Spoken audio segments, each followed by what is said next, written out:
Hello friends, welcome to my YouTube channel AG digital school. তো AG digital স্কুলে তোমাদের প্রত্যেকে স্বাগত জানাই বন্ধুরা। তো যে সমস্ত বন্ধুরা 2025 সালে ক্লাস 10-এ পড়ছো, তোমাদের সেকেন্ড ইউনিট টেস্টের অঙ্কের উপপাদ্য সাইজের নিয়ে চলে এসেছি। তো দেখে না যাক উপপাদ্যগুলি কী কী। প্রথমেই তোমরা দেখে নেবে উপপাদ্য নাম্বার 40। বৃত্তের কোনো বিন্দুতে স্পর্শক ও ওই স্পর্শবিন্দুগামী ব্যাসার্ধ পরস্পর লম্বভাবে অবস্থিত। এটা তোমরা বইয়ের 208 নাম্বার পেজে পেয়ে যাবে। দ্বিতীয়তে তোমরা দেখে নেবে উপপাদ্য নাম্বার 41। বৃত্তের বহিস্থ কোনো বিন্দু থেকে যে দুটি স্পর্শক অঙ্কন করা যায় তাদের স্পর্শবিন্দু দুটির সঙ্গে বহিস্থ বিন্দুর সংযোজক সরলরেখাংশ দুটির দৈর্ঘ্য সমান এবং তারা কেন্দ্রে সমান কোণ উৎপন্ন করে।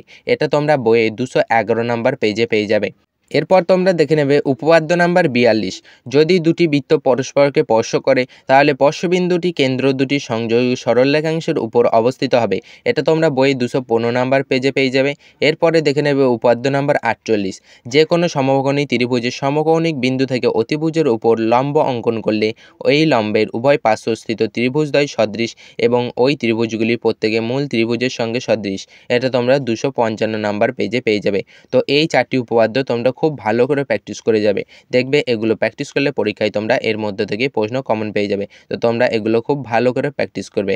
আর অবশ্যই কমেন্টে জানাবে ভিডিওটি তোমাদের কেমন লেগেছে। ভিডিওটি ভালো লাগলে অবশ্যই একটা লাইক করো, আর চ্যানেলে নতুন হতে থাকলে চ্যানেলটিকে অবশ্যই সাবস্ক্রাইব করে রেখো। তোমাদের জন্য এরকম আরও অনেক অনেক ভিডিও অপেক্ষা করে আছে। তো সবশেষে বলি, ভালো থেকো, সুস্থ থেকো।